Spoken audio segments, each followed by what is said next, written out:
Namaskar, sir. How are you? Namaskar, I'm fine. So with much difficulty, I could not know then my grandchild came. No issues, sir. Definitely, this Instagram live thing is quite complicated, but we are glad that you're finally here, and we are very happy to see you live. Sorry, thank you. Sorry, very sorry. No issues, sir. No issues. And first and foremost, the first things first. It's a great day, and it's with utmost pleasure that we're announcing that our page has finally completed 1,000 followers today, and the event through which we Hello? ended up building this. Yes, sir, can you hear me? Am I Yes, audible, yes. sir? So the event that made us build this community was organized by the Ministry of Youth Affairs, and on this day when we completed 1,000 followers, we are hosting the former Ministry of Youth Affairs himself. So this is a matter of great pride. Yes. So on behalf of all the audience and on behalf of each and every who was a part of It's all right. It is all right now. It is all right now. Yes, sir. It's perfect. Are you able to? Yes, sir. Yeah, yes, please. sir. Yes, go sir. ahead. You're completely audible, and the video is clear.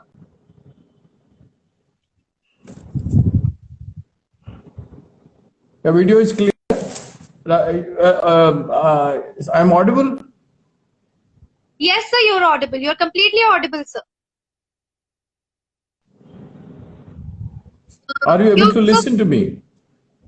Yes, sir. Yes, sir. I'm able to listen to you. Your video is just buffering a bit. Yes, sir. Hello. Yes, sir. Yes, sir. I'm able to hear you, sir. You're audible. Yes, Vaishnavi, carry on. Yes. Yes. Definitely. Yeah, so, sir, shall we start with the interview? Should I start with the questions now? All right. So, sir, starting with the very basic and relevant question during this lockdown, that किन तरीकों में इस lockdown ने specially students को और youth को benefit किया है और किस तरीके से उन्हें पीछे भी खींचा है, तो इस बारे में आपकी क्या राय है कि लॉकडाउन कैसे बेनिफिशियल रहा और कैसे नॉन बेनिफिशियल रहा यूथ के लिए, academically and non academically as well? नहीं, यूथ के लिए बेनिफिशियल पॉइंट भी है, नॉन बेनिफिशियल पॉइंट भी है।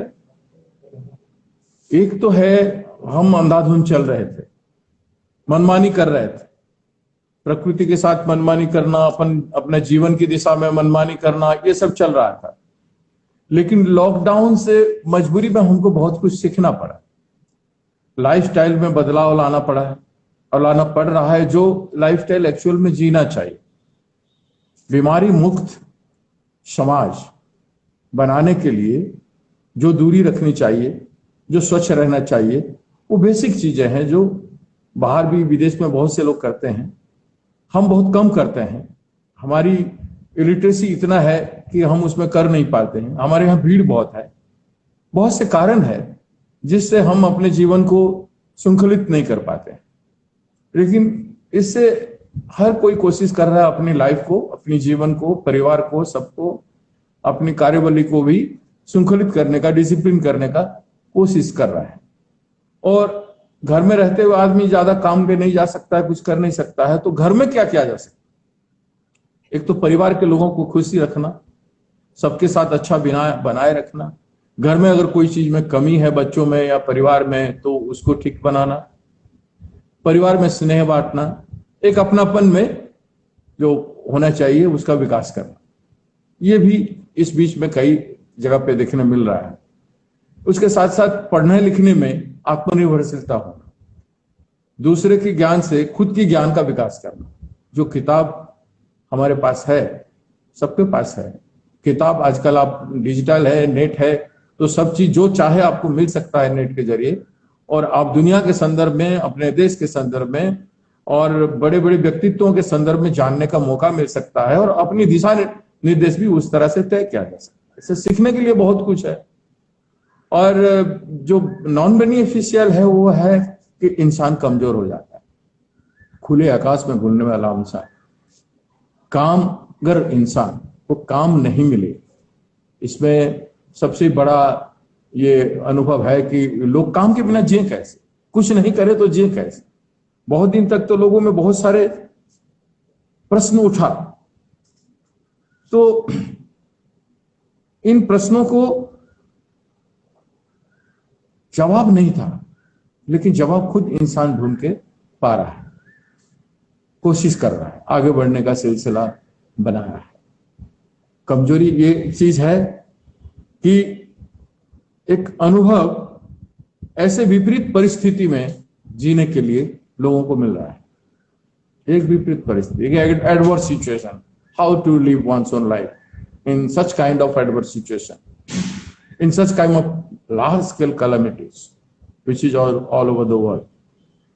So this is a great learning.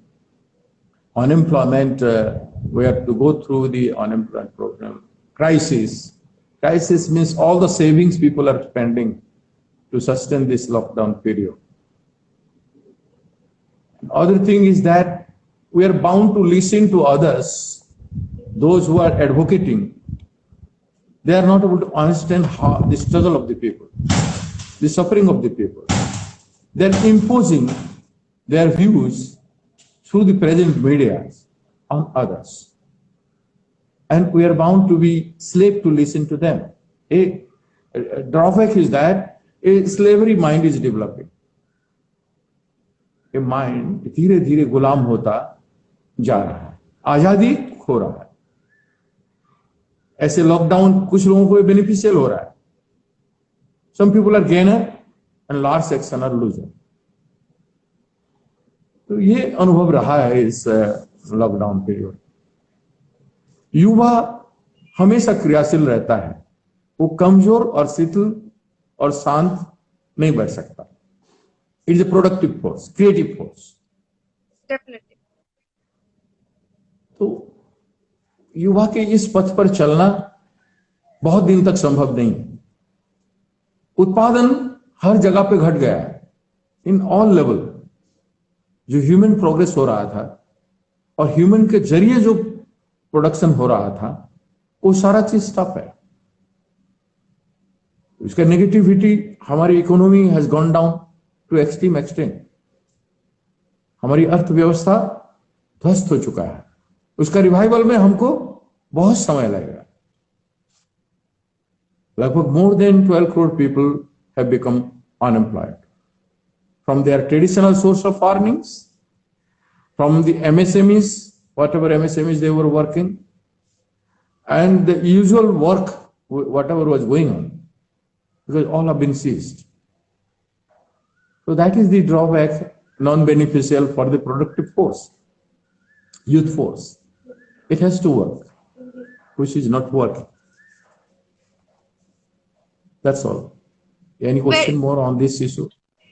Very, very holistically explained, sir. Very holistically explained. और हम सबको इन सारी बातों के बारे में कुछ कुछ आइडिया था, बट कुछ कुछ पर्सपेक्टिव और एस्पेक्ट्स आपने ऐसे भी प्रेजेंट करे जिसके बारे में शायद हम लोग सोच नहीं पाते हैं।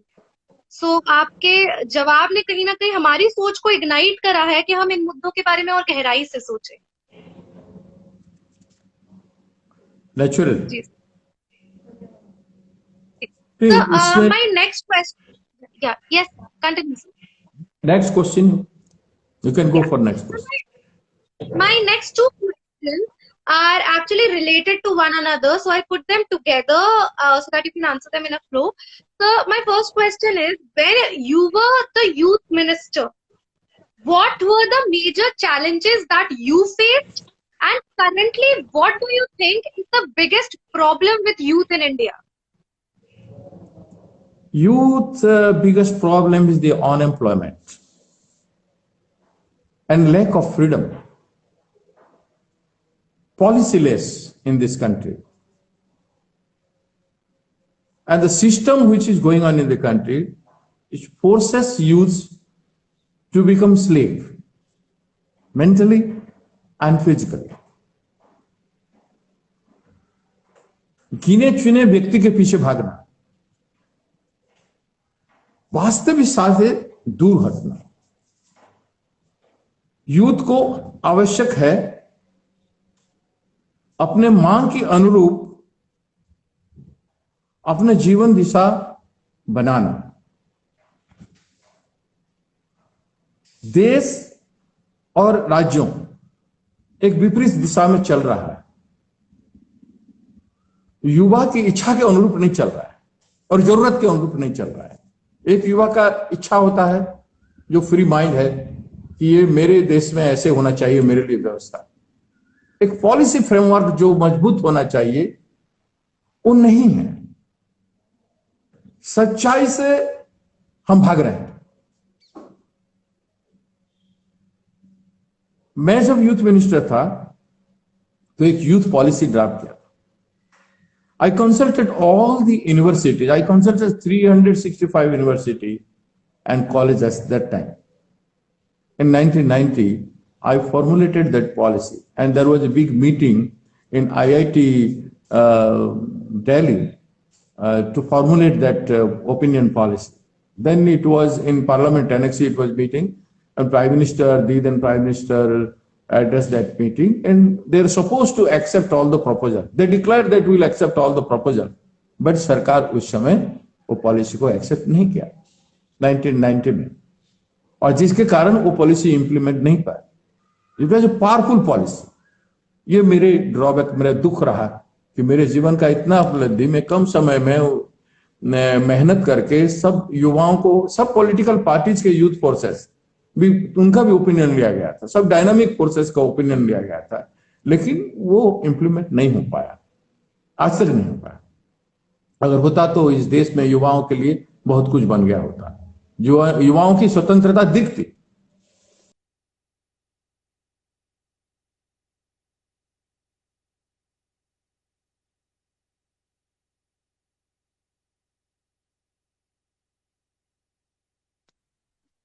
Yes, sir. Your video just paused for a minute in between. Pause for a minute. Yes, sir. Yes, sir. Now you're back. Yes, sir. We lost you for a minute, but अब ठीक है, sir. I was talking to you about the policy, you know. वो policy अगर पास हो गया होता तो आज देश के युवाओं को बहुत कुछ मिल गया होता। So, can we get this opportunity to know about that policy a bit? नहीं, सच्चाई से हम कहां तक भागेंगे? सच्चाई ही सब कुछ है। सच्चाई के खातिर दुनिया में गांधी ने भी गोली खाई है, ईसा को चढ़ाया सूली पर, बच्चों ने भी जान गंवाई। That is the truth. Gandhi ji said truth is the soul of our land, our father of the nation, but we don't follow. हमें हर हालत में अपना जीवन, अपना देश की मार्गदर्शन बनाना है। हम डिपेंडेंट हो जाते हैं नेताओं के ऊपर, सरकारों के ऊपर, कुछ व्यक्ति के ऊपर। उनको दे देते हैं कि वो करना चाहिए, वो क्यों नहीं किया, लेकिन वो जब नहीं करते हैं या विपरीत करते हैं तो हम अपना निर्णय लेने के लिए पीछे हट जाते हैं। वो प्रॉब्लम है, वो खामियां हमें है, युवाओं में। उसको हमें समझना चाहिए। इतिहास बनाने वालों क्या कह के गए हैं, क्या करके गए हैं, उसको देखना चाहिए।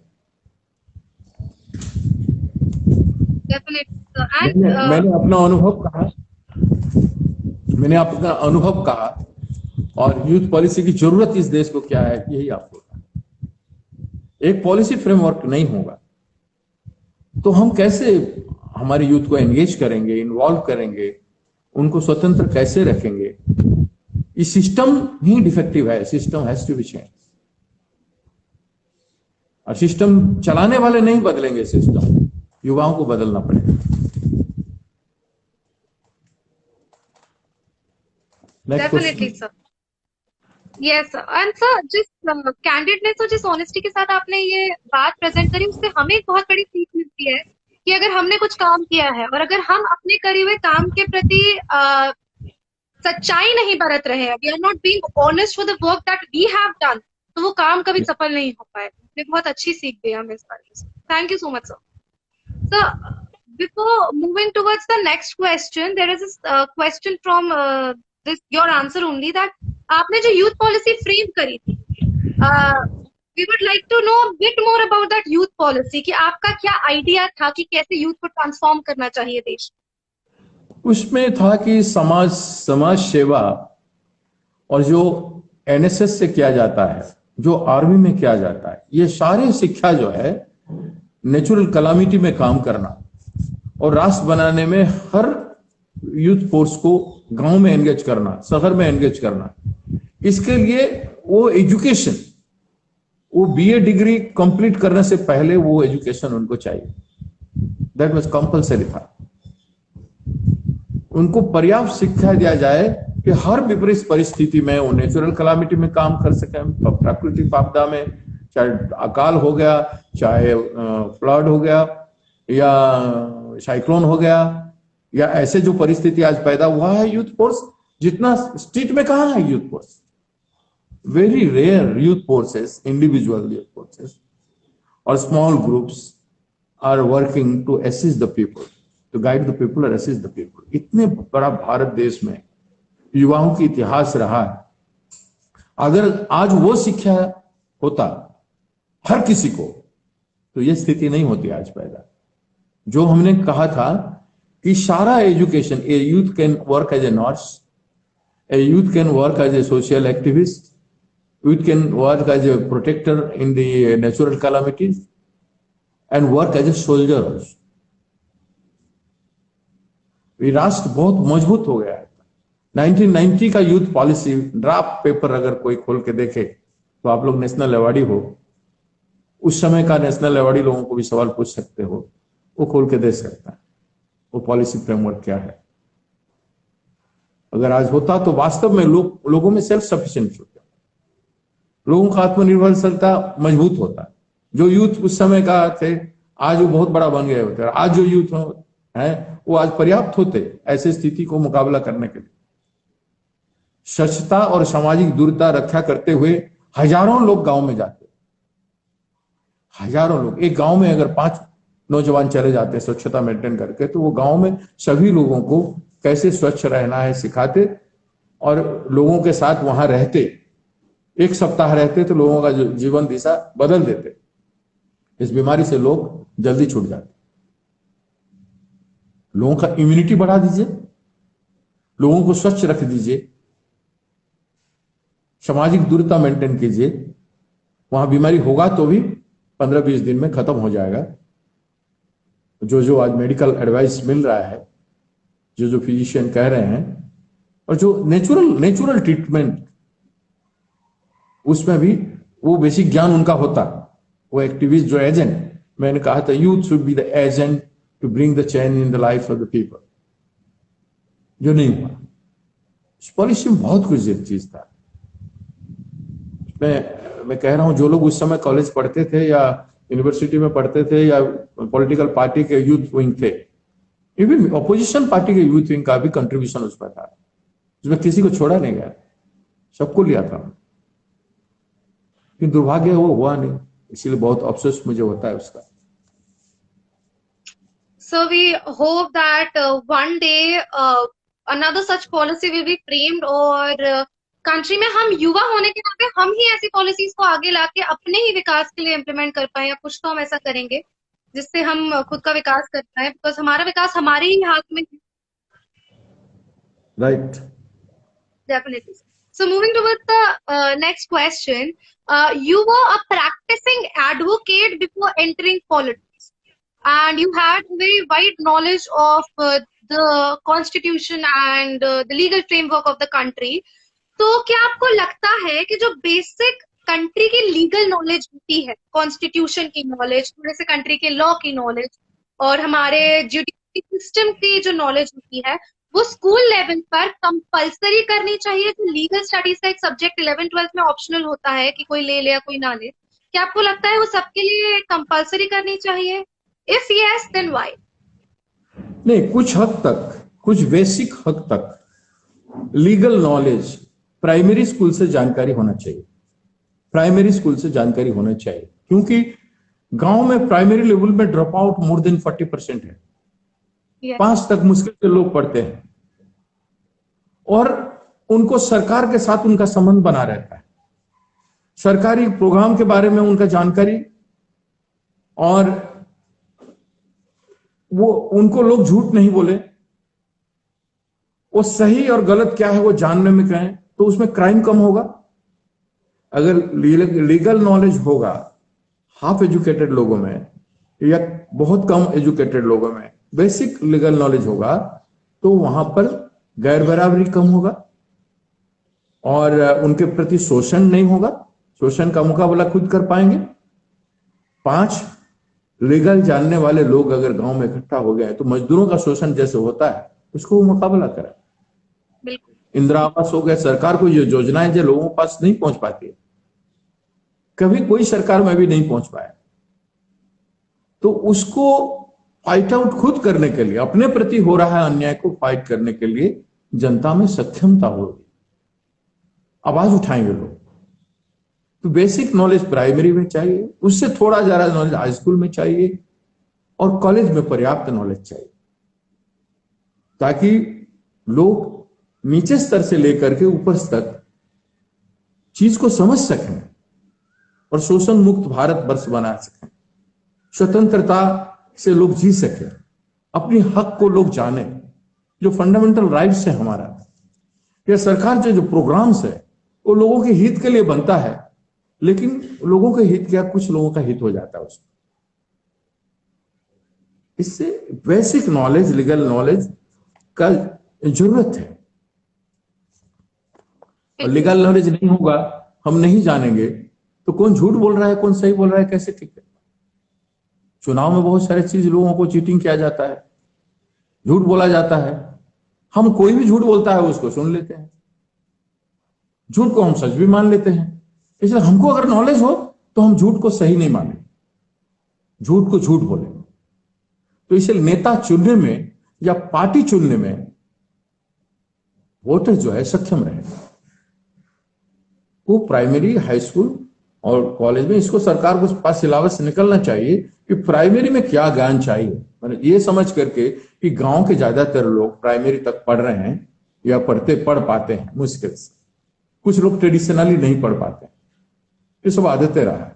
इसलिए legal knowledge is essential in the schools, basic knowledge is essential in the schools and colleges. Definitely sir, definitely, well agreed sir. Sir अभी 2-3 लोगों ने इससे कहीं ना कहीं लूजली रिलेटेड एक सवाल भेजा है, सेम सवाल 2-3 लोगों ने भेजा था कि प्रेजेंटली जो पैंडेमिक के कारण जो हमारे एजुकेशन सिस्टम की, जैसे स्कूल एजुकेशन सिस्टम है, उनका काम तो सॉर्ट हो गया है कि बोर्ड एग्जाम्स के रिजल्ट्स भी जल्दी आने वाले हैं, हर स्टेट में एग्जाम निपट गए हैं, और जो बाकी क्लासेस थी जहाँ पे बोर्ड एग्जाम्स थी उनको प्रमोशन भी मिल गया है, और ऑनलाइन क्लासेस हर स्कूल्स में चल ही रही है। बट जो हायर एजुकेशन है, ग्रेजुएट लेवल एजुकेशन है, पोस्ट ग्रेजुएट लेवल एजुकेशन है, वो अभी तक एक डिलेमा में, एक असमंजस में फंसी हुई है। बहुत से स्टूडेंट्स यहाँ पर क्वेश्चन पूछ रहे हैं कि उस बारे में आपका क्या स्टैंड है, कि अभी जो एक कंफ्यूजन बना हुआ है पोस्ट ग्रेजुएशन और ग्रेजुएशन लेवल की स्टडीज पर। देखिए, हाल ही में मैंने पिछले 29 तारीख को HRD मिनिस्टर को एक चिट्ठी लिखा था, जी और नीट की प्रोग्राम कैंसिल करने के लिए, पोस्टपोन करने के लिए। सारा चीज पोस्टपोन हो गया, ये क्यों नहीं हो? तो 3 तारीख को सरकार ने शायद क्या है, उसमें बहुत सारे देश के लाखों लोग लिखे होंगे HRD मिनिस्टर को, बहुत सारे नेता भी हस्तक्षेप किए होंगे, बहुत सारे ऑर्गेनाइजेशन भी। खुद मेरे को पता है कि 5 लाख विद्यार्थी खुद HRD को ट्वीट किए थे या चिट्ठी लिखे थे, आप ये सब बात। जैसे अभी पूरे देश में फाइनल एग्जाम के लिए UGC ने नोटिफाई किया है कि सितंबर में वो फाइनल एग्जाम करना चाहते हैं। मैंने कैसे करेंगे? आपने लोगों का जीवन को लॉकडाउन कर दिया, लोग घर से नहीं निकल रहे हैं, एक राज्य से दूसरे राज्य जाने की पाबंदी है।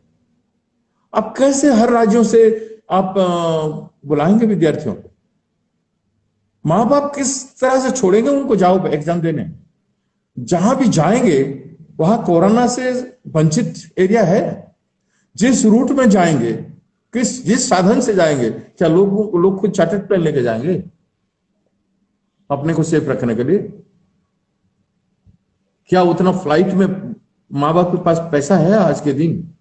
लॉकडाउन में तो सब लोग आर्थिक तंगी भोग चुके हैं, उसमें लोग खर्चा करके बहुत जा तो नहीं पाएंगे। ऑर्डिनरी बस या ट्रेन में जाने में जो होता है, वो ऑर्डिनरी बस या ट्रेन तो चल नहीं रहा है। अगर कहीं चला भी रहे हैं तो बहुत रेयर चल रहा है, तो सेफ नहीं समझ रहे हैं लोग जाने में। उसमें बीमारी थम नहीं रहा है, बीमारी हर रोज बढ़ रहा है, दुगना तिगुना हो रहा है। तो ऐसे हालात में सरकार एक निर्णय क्यों नहीं ले पा रहा है? सरकार अपने स्वार्थ के लिए हर प्रकार का निर्णय ले सकते हैं, और सरकार क्यों नहीं ले पा रहा है ये निर्णय? ये सरकार सोच नहीं रहा है, इसके बारे में सोचा ही नहीं होगा। मैं ये समझता हूं इसके बारे में जो लोग शिक्षा व्यवस्था को चला रहे हैं वो सोच नहीं रहे हैं, उनका दिल से सोच नहीं रहे हैं। पेरेंट्स की जगह पर अपने को रखते और सोचते तो ये सब सवाल आज नहीं उठता। समय से पहले ये लोग एक पॉलिसी डिसीजन बना लेते, जैसे कि नहीं, पिछले एग्जाम में जिन लोगों का जिस प्रकार का मेरिट आधार था उसके आधार पर उनको प्रमोट कर। एक पॉलिसी फ्रेमवर्क है। सरकार डिसीजन लेने में बोल्ड होना चाहिए और दिल से लेना चाहिए, अपने लोगों के लिए, अपने विद्यार्थियों के लिए। जो कमजोरी सरकार की ओर से दिख रहा है, और आज विद्यार्थी क्या कर रहे हैं? ट्वीट कर रहे हैं सरकार को, वो फेसबुक में छोड़ रहे हैं, वो व्हाट्सएप में छोड़ रहे हैं, वो अपना काम कर रहे हैं। शांत स्वभाव के विद्यार्थी देश की सरकार की इम्पोजिशन जो भी हुआ है कानून मान रहे हैं, और उस दौरान अपने लिए भी लड़ रहे हैं कि हम कैसे एग्जाम देने जाएं। ये बहुत बड़ी विडंबना है। हमें इतना बड़ा व्यापक स्टूडेंट मास के संदर्भ में सोच नहीं रहा है। इतने बड़ी मानव शक्ति, संसाधन, उसको सुरक्षित रखने का और आगे कैसे बढ़ेंगे ऐसे विपरीत परिस्थिति में, उसके बारे में व्यवस्था चलाने वालों की सोचना की जरूरत है। मैं इसको किसी के ऊपर आरोप नहीं कर रहा हूं, किसी को दोष नहीं दे रहा हूं, बट व्यवस्था चलाने वालों को कड़ी निर्णय लेना पड़ता है, देश हित में, आवाम के हित में, वो लेना चाहिए। Definitely sir, definitely. और हम पूरी उम्मीद रखते हैं कि विद्यार्थी होने के तौर पर हम सब भी अपना पूरा प्रयास करेंगे कि हमारे लिए जो सही है, हम जो चाह रहे हैं वो आवाज डिसीजन मेकर्स तक पहुंचा पाए, और जो हमारे डिसीजन मेकर्स हैं और युवा साथ में एक साथ समन्वय के साथ एक बराबर पेज पर रह पाए, we can be on the same page, ताकि ये जो कंफ्यूजन है वो सॉर्ट हो पाए। तो sir, considering the paucity of time, because Instagram doesn't allow us to continue the video for more than 1 hour, और मैंने वीडियो स्टार्ट कर दिया था 5 मिनट पहले, so we'll move towards the final set of questions, और the most important set of questions जिनका जवाब हम सब जानना चाहते हैं। ये क्वेश्चन था जो हमें सबसे ज्यादा लोगों ने भेजा था आपसे पूछने के लिए, तो ये सवाल मैं आपके सामने रखती हूँ सर, कि being the spokesperson of a major political faction, आपके हिसाब से क्या गुड क्वालिटीज एक पब्लिक स्पीकर में होनी चाहिए? Because we too are debaters, personally जो प्लेटफॉर्म हम सब ने स्टार्ट करा है, हम भी डिबेटर्स और पब्लिक स्पीकर्स हैं, तो हम भी जरूर जानना चाहेंगे कि बीइंग अ स्पोक्स पर्सन आपको क्या लगता है एक अच्छे पब्लिक स्पीकर में क्या क्वालिटीज होनी चाहिए? आजकल दुनिया झूठ बोलने पर भरोसा कर रहा है।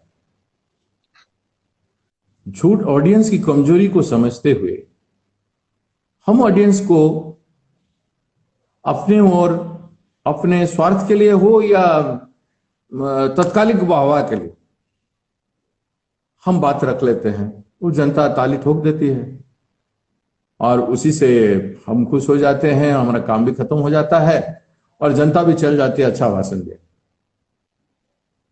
उससे देश नहीं बनता है, दिमाग नहीं बनता है, इंसानों को कुछ मिलता नहीं है, वो हवा में आता है, हवा में चले जाता है। इसलिए झूठ नहीं बोलना चाहिए। एक स्पोक्स पर्सन को गलत तथ्य को सच्चाई को रोड मोड़ करके जनता को गुमराह नहीं करना चाहिए। एक स्पोक्स पर्सन, एक प्रवक्ता का काम है जो मीडिया को यूज कर रहा है, जिसमें लाखों लोग उसको देख रहे हैं, उसमें सिर्फ सच्चाई होना चाहिए। मैंने आपको कहा ना, Gandhi ji has spoken about the truth is the soul of our life. आप झूठ बोल के टेम्पररी गेन कर लोगे, लेकिन सच्चाई छुपता नहीं, सच छुपता नहीं। प्रवक्ता पब्लिक स्पीच में हो या टेलीविजन के मीडिया के माध्यम से हो,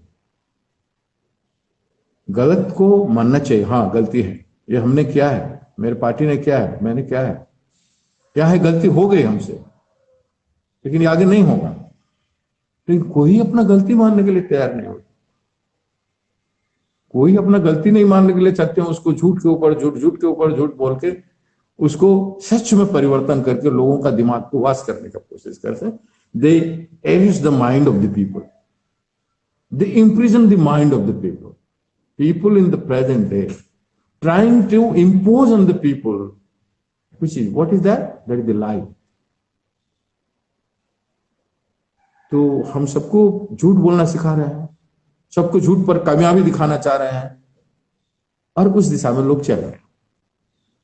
हमारे देश गांधी जी का देश है, हमारे देश सच्चाई के आधार पर उसकी पुरानी इतिहास है, और सच्चाई से हम जो भी प्रवक्ता हैं, जो भी लेखक हैं, कवि लेखक, कवि बहुत कठोर बोलते हैं, सच बोलते हैं, कड़वा बोलते हैं, बहुतों को लगता है, लेकिन राइटर भी उसी तरह से करते हैं। हमारे देश के, उनके लिए हम बहुत गौरव करते हैं कि कवि और लेखक इनका लाजवाब है। लेकिन हमारे बिरादरी में पॉलिटिकल माहौल में बहुत झूठे झूठ है, जो झूठ से नौजवान को हम नहीं सिखा सकते, विद्यार्थियों को हम नहीं सिखा सकते। अगर वो सीखेंगे तो वो झूठ के पथ पर चलेंगे, निर्भीक नहीं होंगे। निर्भीक होना चाहिए, उनका साहस होना चाहिए, धैर्य होना चाहिए, ताकत होना चाहिए, लड़ने का हिम्मत होना चाहिए, झूठ को झूठ कहने का हिम्मत होना चाहिए। कोई नेता झूठ बोल रहा है, पता चल जाता है, तो युवाओं को रिएक्ट करना चाहिए, झूठ बोल, तब ये देश टिकेगा, आगे इस देश टिकेगा, नहीं तो नहीं टिक पाएगा। हम झूठ को अगर सह जाए तो हम गुलाम हो गए। ये देश गुलामों का देश नहीं बनना चाहिए, जो होता जा रहा है धीरे धीरे। स्लेव एज में जो गुलामी था ना, वो आज आधुनिक समाज में भी, जब विश्व एक हो गया, ग्लोबलाइज वर्ल्ड में भी हम स्लेव एज की तरफ जा रहे हैं, एक गुलामों की जमानों की तरफ जा रहे हैं। हम लोगों को गुलाम बनाना चाहते हैं, कमजोर बनाना चाहते हैं, लोगों को भूखा रखना चाहते हैं, लोगों को मरने देना चाहते हैं। जिस तरह से माइग्रेंट लेबर इस देश में गए, कितने लोगों का सिंपैथी उनको मिला, कुछ लोगों का दिल को धोखा पहुंचा। माइग्रेंट लेबर, महिलाएं, बच्चे जो हालत में गुजरे हैं इन दौरान, उनके प्रति संवेदना भी नहीं है, उनके प्रति कोई पॉलिसी भी नहीं दिखाया गया। और हमको दूसरी बात, उनका दुख दर्द लोगों में बांटा नहीं जाता है। टीवी मीडिया के जरिए जितना जाना चाहिए नहीं जा रहा है। तो जा क्या रहा है? झूठी बातें जा रहा है, झूठी बातें लोगों का जा रहा है। लोग कि हमने तरक्की कर दिया, हमने भीख दे दिया, हमने चावल दे दिया, हमने पैसा दे दिया, हमने ये किया वो किया, चाहे राज्यों के सरकार हो या केंद्र के सरकार हो, वो सब चल रहा है। और that is imposition of on the mind of the youth and the people of this country. Definitely sir. Political field के आसपास एक ये प्रेजुडाइज हमेशा बना ही रहता है कि पॉलिटिक्स इज द फील्ड जहाँ पे ट्रुथ नहीं जा सकता है, या फिर अगर आप जा रहे हैं तो आप सच्चाई को अपहोल्ड नहीं कर सकते हैं। और आपने बहुत ही स्ट्रॉन्ग एक मैसेज आज हमारे युवाओं तक पहुंचाया है कि जी, हम क्यों सच्चाई नहीं बोल सकते हैं, समझ नहीं पाते। हमारे फोर फादर्स बोले जी, हमारे फोर फादर्स बोले हैं, तो हम क्या देश बनाना चाहते हैं? दुनिया को भारत ने बहुत कुछ दिया है, हम दुनिया को आज के जमाने में क्या देना चाहते हैं? झूठ देना चाहते हैं, फरेब देना चाहते हैं, गलत धारा देना चाहते हैं। लोगों का दिमाग को आप इंडिपेंडेंट के करने के जगह पर आप उनको अरेस्ट करना चाहते हो, उनकी माइंड को अरेस्ट करना चाहते हो, इनको कमजोर बनाना चाहते हो। मेरा दिमाग मजबूत रहे और दूसरों का दिमाग कमजोर रहे तो देश का कैसे चलेगा? गरीब हैं वो इसलिए कि तुम अमीर हो गए, एक बादशाह हुआ तो 100 फकीर हो गए। बिल्कुल ये बात बन जाए। बहुत ही स्ट्रॉन्ग मैसेज सर, और आपने बहुत ही contemporary yet saddening situation present करी है देश की, जिसे मतलब हम सब समझ रहे हैं कि अब हमें, हमारी जिम्मेदारी है कि हमें ये बदलना पड़ेगा नैरेटिव, अगर हमें हमारे लिए एक मजबूत देश बनाना है। अगर 1942 में महात्मा गांधी डू और डाई की बात कर सकते हैं, और देश इतने बड़ा विपदा के परिस्थिति में जा रहा है, करोड़ों मजदूरों की हालत बेहाल है, इस देश में निर्भीक होके खुल के लोग अपनी बात नहीं रख पाते। क्यों नहीं रख पाएंगे? क्यों निर्भीक आज नहीं होंगे? तब महात्मा जी कॉल दिए थे निर्भीक बनने के लिए भारतवासियों, निर्भय बनो और भारत छोड़ो आंदोलन में आओ। आज हम निर्भय नहीं बन सकते हैं। आज हमारे पास धैर्य कहां गया? हमारा साहस कहां गया? हमारे स्वावलंबन कहां गया? हमारे स्वाभिमान कहां गया? हमारी युवा ताकत कहां गया? हम लोग हैं ऐसे दीवाने, दुनिया को बदल के मानेंगे, मंजिल के धुन में आए हैं, मंजिल को पाकर माने। क्या इस सोच पे अपनी दुनिया को, अपनी देश को नहीं बना सकता है हमारे देश के नौजवान? बिल्कुल सर। कुछ प्रॉब्लम है क्या? हो गया? नहीं सर, वीडियो थोड़ा सा लैग हो रहा है इसलिए। नहीं सर, अब क्लियर। सर बहुत ही खूबसूरत जवाब आपने दिया, जिसने हमें सच में दोबारा सोचने पर मजबूर कर दिया। अब फाइनल क्वेश्चन की ओर बढ़े सर। तो मेरा फाइनल क्वेश्चन यही है कि what do you think about the initiative of Kavya Varsha, where we are trying to bridge the gap between youth and people who have done exceptional work in their respective fields? It's a very good initiative. That's why I'm participating in your work. That is the best way of communication to the youths, from the leaders also, and youth should also ask pertinent question to all the leaders, those who are coming in your this channel, and this direction. You have made a very good move, Varsha, to bring the breeze between the senior leaders or experienced persons, or those who have contributed to the society. You have called many people. I have seen my friend like Rajendra Singh ji, waterman, Jal Purush जिनको बोलते हैं, and Medha Patkar ji, most of these activists also joined this your program. So that's why I thought I should also join, and whatever I can enlighten the youth of the country through you. It's a good platform. You have made it, and kindly spread it also. I wish that kindly spread it also. Definitely, sir. And your presence has definitely contributed a lot to our initiative. और आपने आज जो एक truth, honesty और एक जो नया perspective present किया है, उससे काफी सारे युवाओं की सोच भी बदली होगी और वो आगे बेहतर फ्यूचर की ओर काम भी करेंगे। तो इसी से चलते हुए sir, the final question for the session, जो कि एक सवाल नहीं है पर एक बहुत ही इम्पोर्टेंट चीज है जो हम अपने सारे सीनियर लीडर से पूछते ही हैं, वो हमारे युवाओं तक अपने विचार पहुंचा पाए। ताकि the question is, what is your message for the youth, not just country's youth but the global youth? Global youth should think on the past history of the youths, how they have been creative in their personal life and in the social life.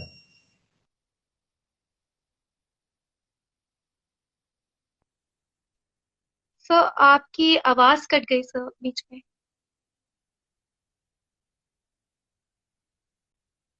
Sir am I audible?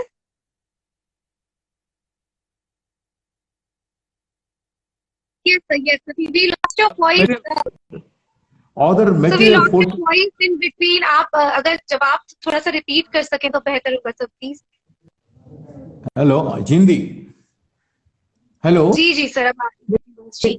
नौजवानों को कोई भी वाद विवाद का victim नहीं बनना चाहिए, किसी भी चीज का, और जो परंपरा का गुलाम नहीं होना चाहिए। हमें निर्भीक और साहसिक होना चाहिए। जाति, जात पात और धर्म और अमीरी गरीबी या स्त्री पुरुष में जो गैर बराबरी है, तो डिफरेंसेस है, उस सबसे ऊपर हट के सोचना, एक समाज की कल्पना करना चाहिए। इन सब डिफरेंसेस के बावजूद हमें मानवता को मजबूती से अपनाना चाहिए और बांटना चाहिए, ताकि समग्र विश्व में मानवता का संपर्क बने। जितना लड़ाई छेड़ा जाता है केवल राजनीतिक गेन के लिए, पॉलिटिकल गेन के लिए, सामूहिक गेन के लिए, कुछ लोग या कुछ इंस्टीट्यूशन।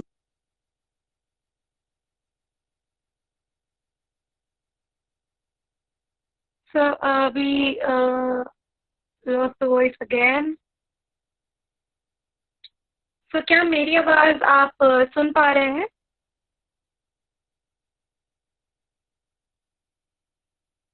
जी जी, यस सर। रुकना नहीं चाहिए। मैं तो कहता हूं, मैं अपने नौजवान दोस्तों को, क्रांतिकारी दोस्तों को बोलता हूं, रुके ना जो, झुके ना जो, दबे ना जो, मिटे ना जो, हम वो इनकलाब हैं, जुल्म का जवाब है, हर शहीद हर गरीब का हम ही तो ख्वाब है। एक यूथ का जो टेम्परा है यही रहना चाहिए। We should fight till the last। समाज में जब तक अनीति है, अन्याय है, गैर बराबरी है, समाज में जब तक लोगों का आजादी, हर तरह की आजादी नहीं है, गलत कामों को छोड़कर जितना अच्छाई होना चाहिए उसमें अगर आजादी नहीं है, जीने में आजादी नहीं है, बोलने में आजादी नहीं है, तो तब तक नौजवानों को लड़ना चाहिए। देश और विश्व के नौजवान एक होना चाहिए। इसमें कोई पॉलिटिक्स से ऊपर उठना चाहिए।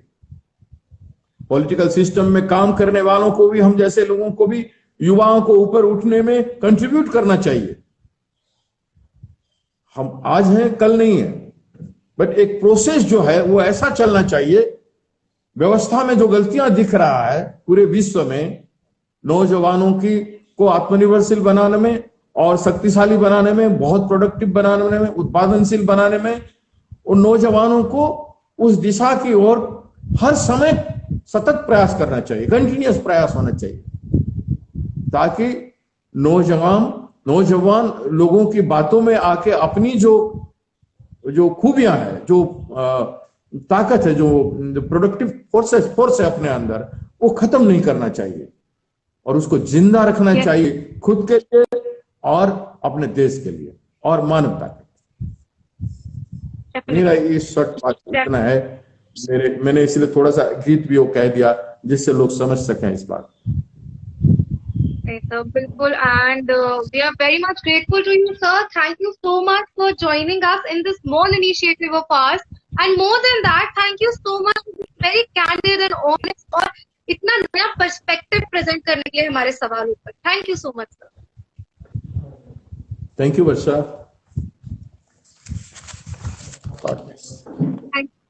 And I would only say that this is not the end of the session, but आज का सेशन इतना ज्यादा एंजॉयबल रहा सभी ऑडियंस के लिए कि हम आपको जरूर दोबारा इनवाइट करेंगे और ज्यादा इंटरैक्टिव सेशन के लिए।